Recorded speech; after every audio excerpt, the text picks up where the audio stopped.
Hello. Yes, I thought it would be a good idea as hopefully the last one of a series of videos I've done for the past month to get on and try to explain my motivation. Yes, there is actual motivation here, and I don't know if it's possible to explain it because it's kind of complicated. The idea of doing these videos is basically something that my therapist thought would be a good idea, since I haven't been able to really, I've been trying to write it out. I've been doing my best to get it out in written form, and that doesn't really work, and that's only just part of it. The fact is, I have this wonderful past of being tucked away, out of sight, and I promised I wouldn't get emotional with this video, but I have a history of having, rather than, well, being treated like I could see, I was worried this was going to happen. Let's see, coming at it from a different approach. Okay, there's two possible reasons I could be doing these videos. One reason is I could be proving everybody right that I'm a nutcase, because I know everybody thinks that I am. And it's true, I have depression, and thanks to being in a hostile environment for many years, and that was my fault because I kept going there, but I didn't want to give up what had become what my therapist referred to as my safe place. That place was my safe place. It was until things went bad there, and I didn't want to give up on it because that was the place where I felt like I had friends, and I felt like I could relax and be myself. There were certain people at this bar that seemed to really accept me. I didn't have to feel like I had to work really hard. You know, I didn't even work hard at all. And all of a sudden one day I just realized that they were friends. I mean, that's what I thought about at least one of them. Anyway, it was a place that I had a lot of happy memories. And it was a place I took my first shot. I remember watching a friend take a shot, and I was just mesmerized. And I looked at him, I said, wow, she's just like in the movies. I mean, that's how clueless I was about bars. And that was, I would have been probably about 38 at the time. So I got into social, trying to interact with people late in life and I didn't have that when I was younger. So anyway, I could be trying to prove that I'm crazy, but as I said, I have an illness. It's called depression. I didn't know I had depression for a very long time. I knew that during my rough times in my life, I've sometimes had to go see a therapist. That's never worked for me. That's never worked because they always want you to dredge up the past. Well, the one that I have right now is fabulous, and he's not just a therapist, he's a life coach, and he's been totally fabulous about everything. And you know, he knows all about what happened to me. He thinks that his word for what the bartender did was, he said, it sounds really sleazy to me. That's the word he used. I don't know if, yeah, I guess sleazy is as good a word as any, but this video isn't about that either. I feel like I've ranted and raved at the camera enough for the last month. But I mean, there's a reason I went out of my way to go to a cemetery to do that video about Sylvia and my occasional thinking about suicide. There's a reason for that. There's a lot of reasons behind why I'm doing these videos, but the most important thing is just I'm trying to heal. I am trying to get over this. Everybody has wanted me to sweep this under the carpet, forget about it, and move on. Well, A friend named Paul told me once that you can't just sweep things under the carpet. They keep coming back. He was talking about my issues of my past and my need to see a therapist and get through them finally and confront them and work them out, because it's really scary when something hurts you a lot, to go and confront them and bring them to the surface and try to work through them. And I had a lot of stuff from my childhood that I really didn't want to bring out to the surface. And I said to him after I had gone to the therapy for a while that I wasn't really liking very much the person it was making me be. It was making me very angry. It was making me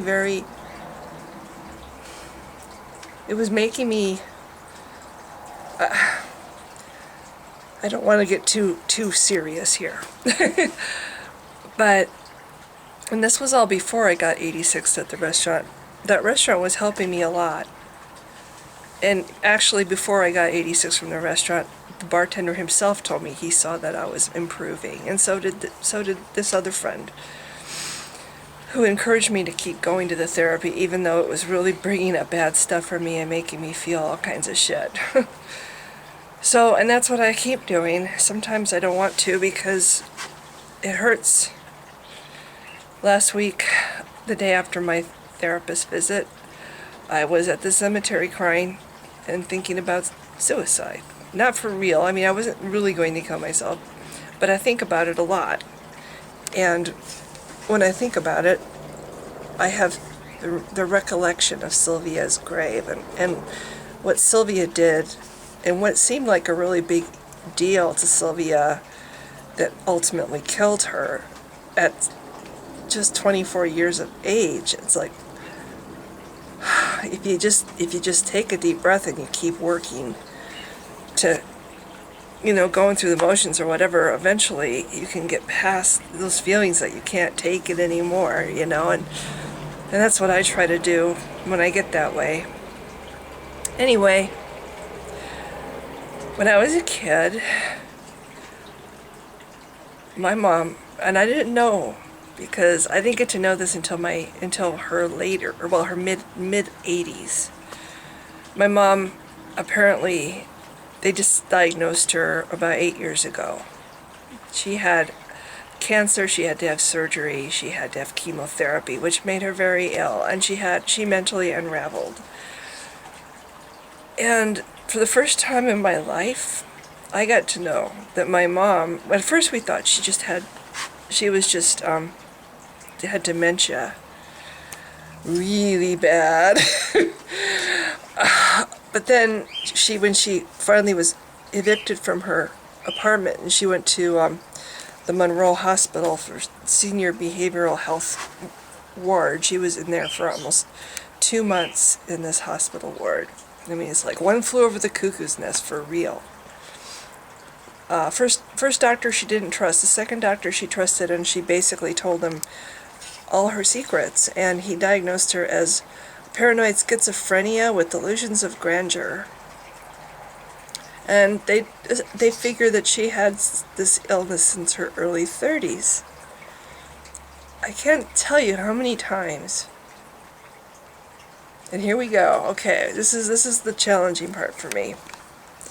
I can't tell you how many times I was invisible when me and my brother were sitting there at the dinner table and my mom was there. I can't tell you how many times she would look at me and she would see something other than me, and the whole time this was happening, I thought she was seeing me, and I thought it was my fault, and I thought I was a bad person. I believed everything she said about me. I believed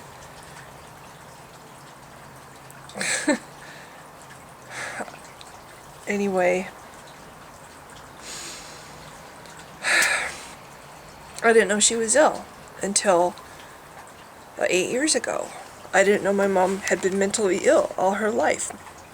My dad died when I was 6, and I didn't know that this person that always saw me as something other than I tried to be. I tried so hard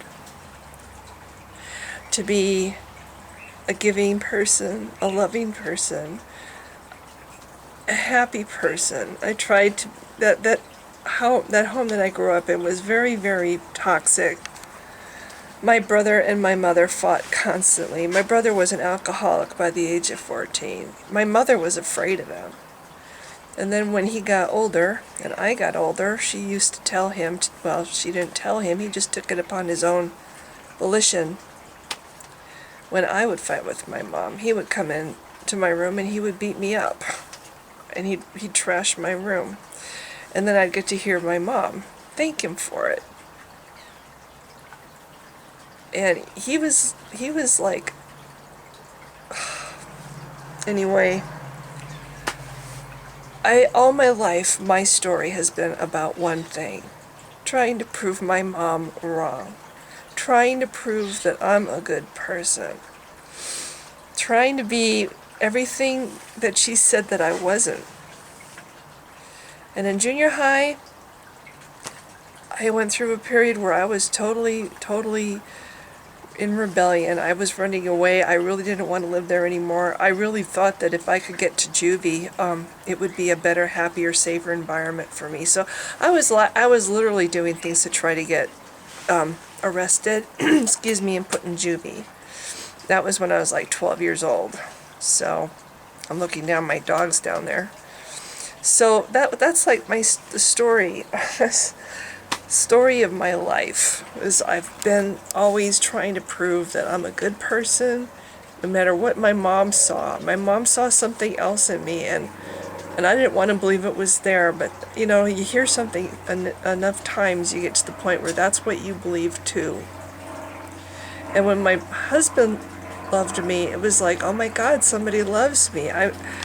It was like, oh my God, somebody, not just him, but his family. It made me feel like it was like validation or affirmation or whatever the word is. And this is getting really long, so I need to close this down. But this is how my life has been. When the guy that was living with me didn't see anything in me, it was like my mom all over again. It was a big struggle for me. I'm going to show him that I can be a really good friend. I'm going to be the best damn friend I can be. I'm going to try really hard, and I'm going to say all the right things, and I'm going to not get mad when I feel mad, and I'm going to chew with my mouth closed, and I'm going to sit up straight, and I'm going to do all the things that, my mom beat into me. And try really, really hard. And then he turned around, and it was like none of it. I had done none of it. It was like it's like it was I was garbage. It was just like everything all over again that I had gone through. And at the bar, all of a sudden I had people at the bar who didn't even know me, turning their back and going to the other side of the bar, and Scott's wife, when I met her at one of Paul's parties, I liked her. And I loved watching Scott with his little girls. And it made me wish, I don't know, I didn't wish for, made me miss my dad to see. Sometimes it made me wish for a brother that was like that. But, people think I was obsessed with Scott. I was obsessed. But the problem is I was never obsessed with Scott. I was obsessed with the same thing I've been obsessed with my whole life.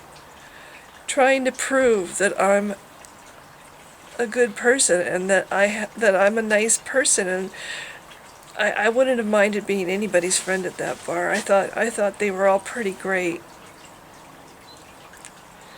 Including Kelly, including Kelson. I liked everybody. I like everybody. I'm a nice person. And that was what I was obsessed about. When I started realizing that I wasn't fitting in, and no matter what I did, people were thinking I was crap there. I just wanted to fix it. It was causing a lot of negative, bad feelings for me. It was causing me to have physical problems and anxiety problems, and I was going to this bartender who I thought was my friend and I thought cared for me, and I was saying, help me fix this, how do I fix this? And I assumed it was all related to what had happened between us somehow. I don't know, I thought maybe he had told his wife and that's why she hated me, or the other people at the bar had heard it from her and that's why they hated me, and I just thought he had the key. He had the answer to me getting out of the closet, so to speak. The closet that I had when I was a little kid and I got to be stuck in for weeks. I wanted out of the closet in a more symbolic way at this restaurant. I felt like I was trapped in a situation I couldn't get out of, and I didn't know how I got into it in the first place. And all people would tell me is, well, Diane, you shouldn't be sad at the bar. So I tried so hard for so long to turn that around and be happy and upbeat. And I mean, I probably went over the top trying to be positive and happy and playful and all the things that I thought people would find, you know, good and positive. And it's almost like it made them hate me more. So anyway, that was my obsession. My obsession was trying to fit in. My obsession was trying to find out from this bartender what to do to get to make the place that I love to go better. I have never been obsessed with this man. I'm very obsessed with keeping friends that I finally get, because I've only had a few in my whole life. And when I get them, they really matter. So I didn't want to lose any more friends. This guy I cared for was like, for 2 years, he was like the center of my world. And I had never learned to be on my own. So the point of the videos, I'm trying to heal, and my therapist thought if I got my story out, my feelings out, at least I could feel a little bit like somebody's heard my side of the story, because I never got to say it. Nobody came to me and asked me why I was moving down to the window, or why I was writing notes, or why I was doing any of the things I was doing. I was listening to my iPod in the bar at the counter, at the bar, toward the end, because it was so hostile there that was the only way I could stand being there, is listening to music and hoping that somebody might walk in that I knew that I could sit and talk to. So anyway, that's all. I'm going to end this before it becomes a full-blown movie. Thanks for listening.